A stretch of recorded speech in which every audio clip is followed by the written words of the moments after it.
오늘 옆에 있는 분들과 인사하실 텐데 우리 메리 크리스마스 한번 같이 인사하겠습니다. 메리 크리스마스. 샬롬. 할렐루야. 네, 복된 성탄 되시기를 바랍니다. 할렐루야. 성탄의 은혜가 여러분 가정과 일터 위에 넘치시기를 축복합니다. 자, 2022년도 성탄절을 맞이해서 올해 우리에게 주시는 성탄의 메시지가 뭘까 궁금하시죠? 매년마다 성탄절에 우리에게 주시는 메시지가 좀 달랐습니다. 그해마다 하나님께서 우리의 삶의 자리와 신앙의 자리에 주시는 말씀들이 따로 있는 줄 압니다. 자, 오늘도 주시는 말씀을 통해서 오늘 하루만 끝나는 말씀이 아니라 이제 앞으로 여러분의 삶을 지배하고 다스리시는 귀한 구세주로 오시는 구원주 예수 그리스도의 통치가 여러분 가운데 일어나시기를 축복합니다. 자, 오늘 제가 본문을 읽으면서 어떤 생각을 하게 됐냐면 이 땅에 예수 그리스도, 특히 이 메시아 구세주가 이 땅에 오시는데 우리가 학수고대하던 우리를 구원할 메시아가 이 땅에 오시는데 성경은요 그 메시아의 이름을 우리에게 말해주고 있습니다. 그 이름이 근데 하나가 아니라 두 개입니다. 두 개의 이름이 등장하고 있습니다. 이 메시아 탄생을 고지하는 천사가 메시아 이름을 알려주는데 이 하나가 아니라 두 개라는 사실을 발견하게 됩니다. 이런 이름이 굉장히 중요하잖아요. 이름을 알아야 뜻을 알게 되죠. 특히 메시아를 이해하려면 메시아가 어떤 이름을 갖고 있느냐에 따라서 메시아를 이 땅에 보내신 하나님의 뜻을 알게 되는 것입니다. 사람의 이름이 굉장히 중요하잖아요. 자, 한 개가 아니라 두 개입니다. 한번 보시겠습니다. 21절에 보니까 그 메시아 이름이 뭐라고 되어 있습니까? 21절 읽어보겠습니다. 시작. 아들을 낳으리니 그 이름을 예수라 하라. 예, 그렇죠. 예수가 이름입니다. 이 예수를 이름으로 우리에게 첫 번째 이름으로 주신 거죠. 두 번째 이름은 23절에 있는데 우리 23절 한번 같이 읽어보겠습니다. 시작. 보라, 처녀가 잉태하여 아들을 낳을 것이요 그 이름은 임마누엘이라 하라 하였습니다. 임마누엘의 이름을 또 주신 것입니다. 잘 몰랐는데 알고 보니까 우리 메시아의 이름이 두 개예요. 예수님, 예수, 그 다음에 임마누엘 두 개의 이름이 있는 것입니다. 왜 메시아의 이름이 두 개일까? 여러분 예수님의 이름이라는 뜻은 우리 21절 하반절에 보니까 이는 자기 백성을 그들의 죄에서 구원할 자라 이렇게 말씀하셔서 그게 이름의 뜻처럼 보이지만 사실 그것은 메시아가 어떤 존재인지를 말해주는 것이고 이 예수님이라고 하는 예수라는 이름의 뜻이 뭘까요? 이 앞에 화면 보시면 원래 이 예수라는 말은요 헬라어인데 원래는 히브리어에서 온 단어입니다. 히브리어의 이름 가운데 여호수아 있잖아요. 여호수아, 예수아라고도 부릅니다. 이 여호수아라는 이름을 헬라어 음가로 표기하면 뭐가 되냐면 이에수스, 이에수스 이렇게 되거든요. 그러니까 이 히브리어의 이 예수아라는 이름, 여호수아라는 말을 헬라 음가로 이렇게 옮긴 거예요. 그래서 이에수스인데 여러분 이에수스가 한글로 표기할 땐 예수가 되는 거죠. 예수. 예수는요 한자가 없어요. 그냥 예수는 외국어를 우리나라 말로 표기한 거예요. 근데 이에수스라고 부르면 좀 힘들잖아요. 그래서 우리나라의 언어의 발음상 예수로 바뀐 건데 원래 처음에 기독교가 우리나라에 들어올 때 처음에 구한말 때 이 예수님을 뭐라고 불렀냐면 야소라고 불렀습니다. 야소. 야소. 그래서 예수를 믿는 사람들을 야소교인이라고 불렀어요. 그때 우리 신앙의 초기의 선배들은 선교사들이 전해준 말씀 그대로 믿었어요. 그래서 하지 말라는 거 안 하고 하라는 거 하고 하나님의 뜻대로 공의와 정의를 이 땅에 실현하기 위해서 애썼단 말이에요. 그래서 불의와 타협하지 않고 사회의 정의를 또 신앙의 하나님의 공의를 이루려고 애썼습니다. 그래서 이렇게 보니까 너무 부패한 일이 많아요. 이 고을에 보니까 이 고을의 현감, 사또 이 사람들이 부임해 와가지고 그 농민들, 가난한 사람들 얼마나 착취하고 빨아가는지 그래서 그 동네에 야소교인, 예수 믿는 사람들이 들고 일어난 거예요. 이렇게 하면 안 된다고 막 얘기하는 거예요. 그러니까 얼마나 그 현감이 얼마나 황당하겠어요. 그냥 그 농민이 그냥 일반 백성이 그렇게 뭐라고 하니까 그래서 잡아 가두기도 하고 때리기도 하고 했는데 말을 듣지 않더라는 거예요. 뜻을 굽히지 않더래요. 이 야소교인들, 예수를 믿는 분들이. 그래서 그 조선 정가에서는 어떤 소문이냐면 함경도 평안도 이런데 현관 가면 망한다. 못 해먹는다. 거기 동네에 야소교인들이 하도 난리를 쳐가지고 망한다. 그래서 오히려 글로 발령이 나면 뒷돈을 주고 다 다른 데로 뺐다는 거예요. 그때 예수를 믿는 사람들을 우리가 그때 뭐라고 불렀냐면 야소교인. 우리 예수님의 뜻을 좀 알아볼 때 참고로. 그래서 그들을 야소인 이렇게 불렀습니다. 우리 초기의 신앙의 기록에 많이 나옵니다. 야소가 뭐지? 봤더니 그 예수를 믿는 사람들, 예수를 야소라고 했다. 자, 우리가 지금 부르는 예수라고 하는 말은 히브리어 이 예수와에서 또 왔는데, 그러면 여호수아, 예수와의 뜻이 뭐냐? 뭐라고 되어 있습니까? 하나님은 구원이시다. 네, 그 뜻입니다. 그러면 예수님이 그 말에서 온 그 음가니까 예수님의 뜻도 뭐예요? 하나님은 구원이시다. 그 뜻입니다. 자, 우리에게 오시는 메시아, 이 메시아의 첫 번째 이름 예수는요, 어떤 뜻이냐면 하나님은 구원이시다라는 뜻입니다. 다시 말해서 예수는 하나님의 구원을 이루실 메시아다, 그런 뜻입니다. 자, 여러분이 예수님의 뜻이 하나님은 구원이시다라는 말을 들을 때 이건 조금 여러분도 생각해 보셔야 되는데 선포적인 의미가 굉장히 강합니다. 하나님은 구원이시다, 딱 선포하는 거예요. 그러니까 구원은 누구로부터 일어나요? 하나님으로부터 일어난다. 다른 것으로부터는 구원이 없다. 이 선포적인 의미가 굉장히 강하죠. 제가 생각할 때 이 땅에 우리의 모든 죄를 구원하시고 우리를 천국으로 인도하실 메시아의 이름으로는 이 예수만 가지고도 충분할 것 같아요. 하나님의 영적인 권위로 구원을 선포하는 건데 하나님만이 구원이시다 선포를 하잖아요. 우리를 구원하시러 오시는 메시아 이름이 예수 하나만 갖고 충분하지 않습니까? 그런데 의외로 23절에 보니까 임마누엘이라는 이름을 더 주고 계시는 것입니다. 자, 임마누엘의 뜻이 무엇이냐? 23절 하반절에 보니까 뭐라고 되어 있냐면 이를 번역한 즉 뭐라고요? 하나님이 우리와 함께 계시다, 이런 뜻이래요. 제가 볼 때는 예수란 이름만으로도 충분할 것 같은데 하나님께서는 임마누엘이라는 이름을 하나 더 우리에게 주시는 것입니다. 하나님은 구원이신데 무슨 말이냐면 그러면 어떻게 구원이 되시느냐 이렇게 묻는다면 우리와 함께 하심으로, 우리와 동행하심으로, 그런 뜻이죠. 여러분, 우리와 함께 하신다, 동행하신다는 것은 하나님께서 입장에서는 구원을 이루시는 방법이지만 우리의 입장에서는 뭐예요? 우리의 방법이 아니라 우리는 하나님과 함께 살아가야 하는 실천적인 명령으로 받는 것입니다.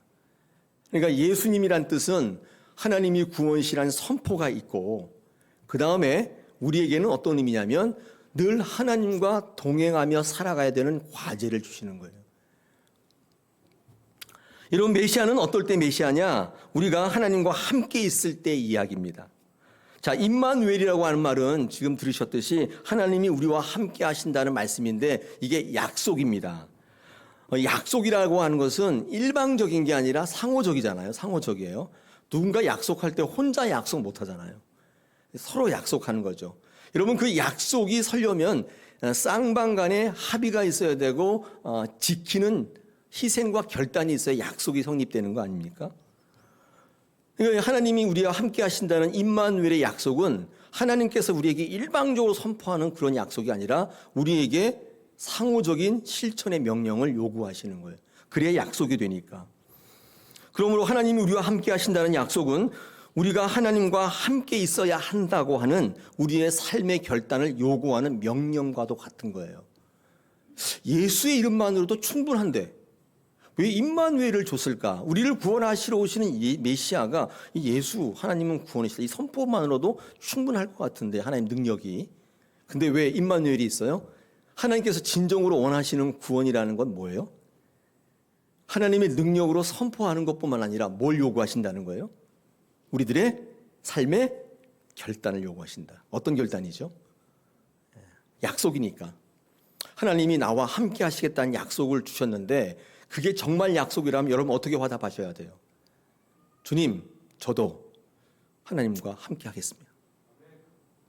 한번 따라해 볼까요? 주님, 저도 주님과 항상 함께 있겠습니다. 아멘. 이게 임마누엘이에요. 이게 없으면 메시아로서의 구원의 약속이 성립이 안 돼요. 아마도 하나님은 하나님의 권위로 선포하는 예수라는 이름만으로도 충분할 것 같은데 하나님이 원하시는 구원이라는 것은 그런 게 아니었던 것 같아요. 여러분에게 여러분의 삶의 자리에서 결단하셔야 되는 것입니다. 여러분 이게 왜 약속이냐면요. 오늘 23절 앞에 보면 보라 앞에 뭐가 붙어 있죠? 뭐가 있어요? 기억 있나요? 기억? 그 맨 밑에 보면 주가 달려 있는데 뭐라고 되어 있어요? 이사야 7장 14절. 다시 말해서 보라 처녀가 잉태하여, 이 말은요 주의 천사가 그날 즉흥적으로 한 얘기가 아니라 이사야 선지자가 했던 말을 끄집어 가지고 온 거예요. 700년 전에 했던 얘기예요. 그 얘기를 다시 끄집어서 지금 예수님 당시에 많은 이스라엘 백성들에게 이 이야기를 하는 것입니다. 여러분 이사야 당시에 어떤 말씀이냐면, 여러분 이사야 당시에는요 이 아수르의 침략으로 유다 백성들이 엄청 힘들어 했었어요. 다 침략당하고 빼앗기고 포로로 끌려가고 그런 가운데 있었단 말이죠. 그래서 이제 급기야는요 나중에 예레미야 선지자 때는 쫄딱 망해가지고 바벨론으로 다 포로로 끌려가요. 다 망하고 부셔지고 다 없어져요. 근데 그때 이사야 선지자가 유다 민족에게 뭘 선포하냐면 임마누엘을 선포해요. 임마누엘 뜻이 뭐라고요? 하나님 우리와 함께 하시다. 근데 생각해 보세요. 다 망했는데 뭘 함께 해요? 다 망해서 포로로 끌려가고 있는데 뭐 임마누엘이 뭐가 있어요? 다 끝났는데. 지금 침략해서 다 짓밟고 다 끌고 가고 죽이고 난리 났는데 여러분 그때 이사야가 임마누엘이다 선포하는 거예요. 좀 웃기죠?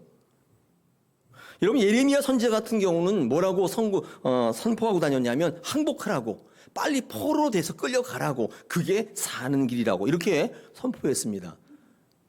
아니 그런데 임마누엘이라니 말도 안 되잖아요. 다 망했는데 무슨 임마누엘이에요, 그죠?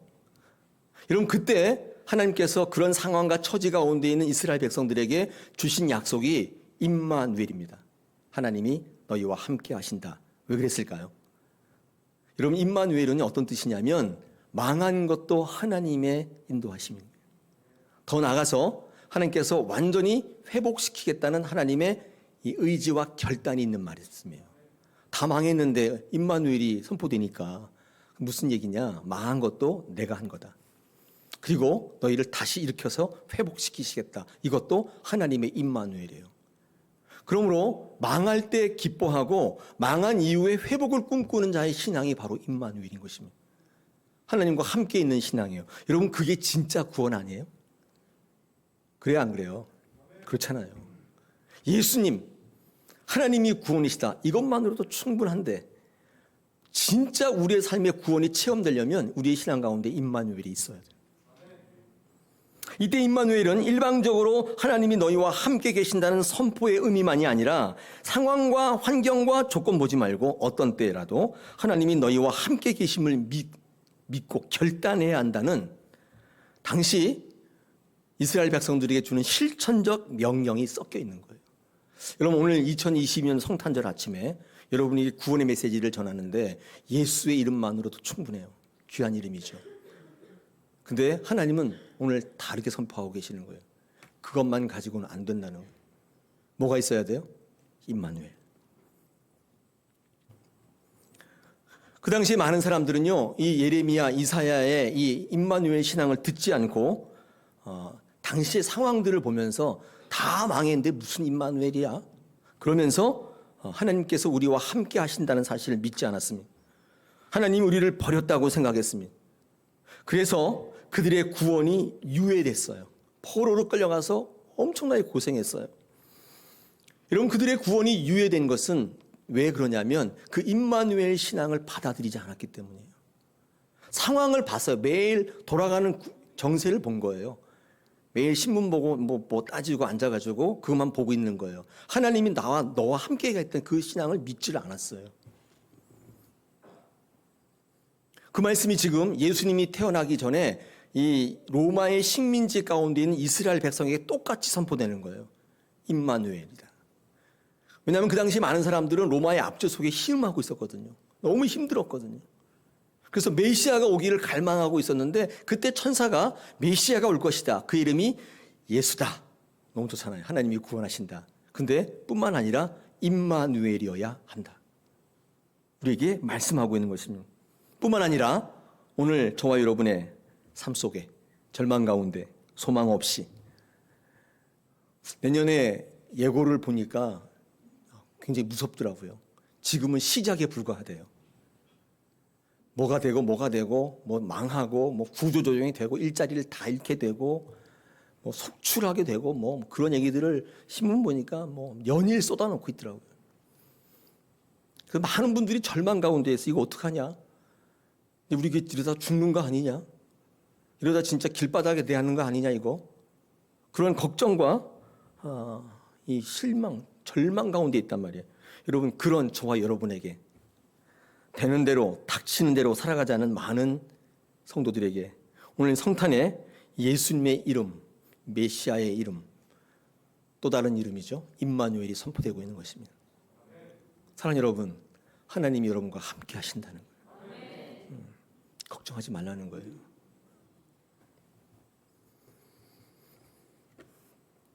그 예수님의 또 다른 구세주의 이름이 지금 오늘 성탄절의 주제예요. 여러분 그래서 인사를 좀 바꾸셔야 돼요. 아까 우리 시작할 때 뭐라고 인사했죠? 네, 이제는 임마누엘 크리스마스입니다. 우리 옆에 있는 분들에게 인사를 한 번 더 할 텐데 메리 크리스마스를 치우고 이제는 임마누엘 크리스마스 한번 인사해 주시기 바랍니다. 시작. 임마누엘 크리스마스. 할렐루야. 네, 이름이 바뀌었습니다.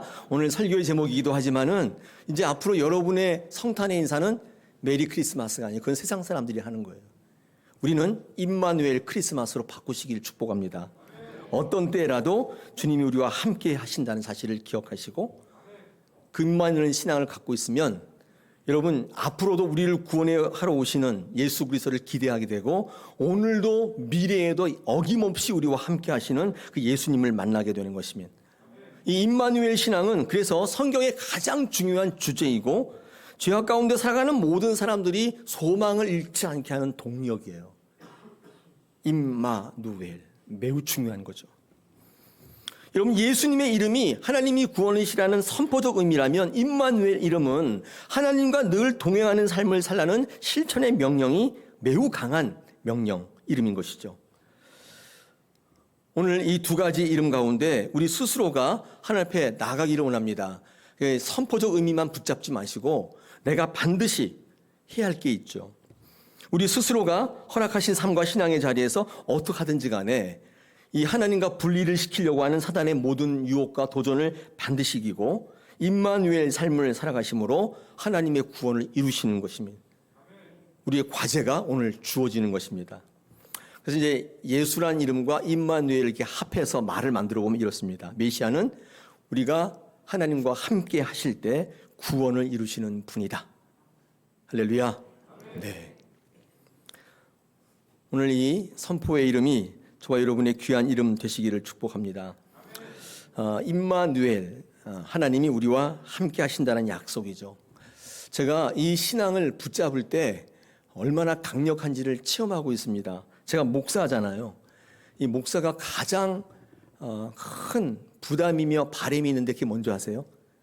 그게 설교이고 설교를 통해서 성도들이 바뀌는 것을 보는 것입니다. 이게 저의 큰 보람입니다.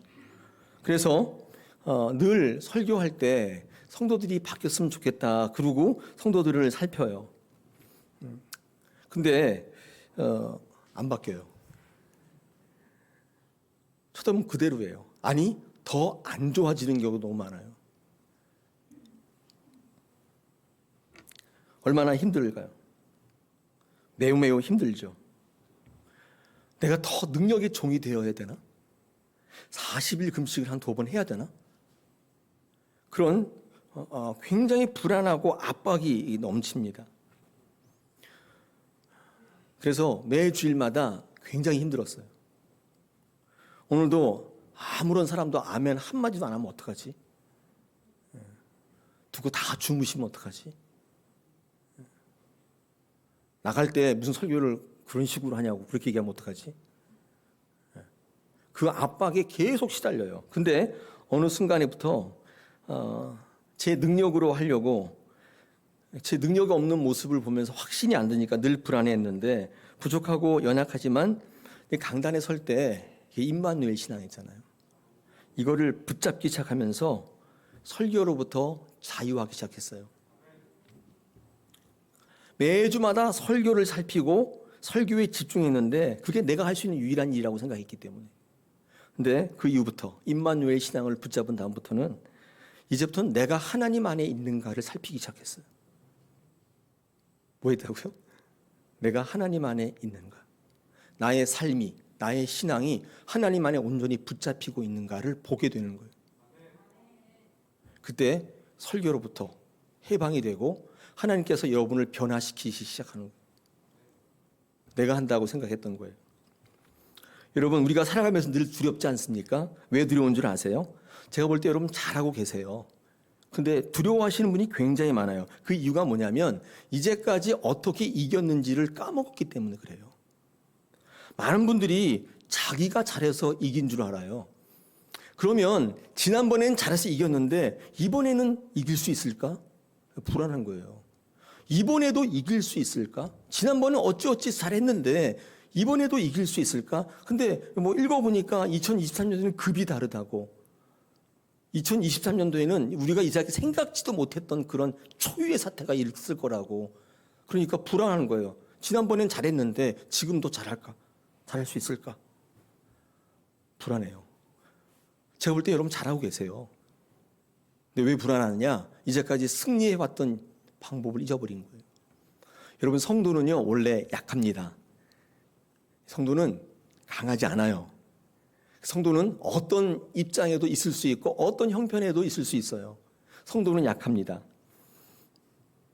여러분, 여인은 약하지만 누구는 강해요?